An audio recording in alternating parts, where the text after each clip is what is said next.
বাংলাদেশে আশ্রয় নেওয়া ১৩ লাখ রোহিঙ্গার জন্য খাদ্য সহায়তা অব্যাহত রাখার অঙ্গীকার পুনর্ব্যক্ত করেছেন বিশ্ব খাদ্য কর্মসূচির ভারপ্রাপ্ত নির্বাহী পরিচালক কার্লোস কাও।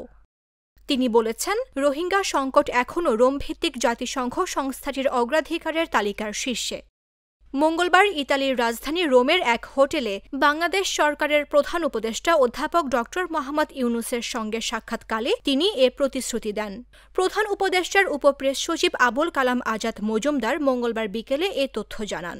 তিনি বলেন, বৈঠকে মূলত রোহিঙ্গা সংকট, গাজা ও সুদানের দুর্ভিক্ষ পরিস্থিতি এবং বৈশ্বিক ক্ষুধা মোকাবেলায় তহবিল সংগ্রহের ক্রমবর্ধমান চ্যালেঞ্জ নিয়ে আলোচনা হয়।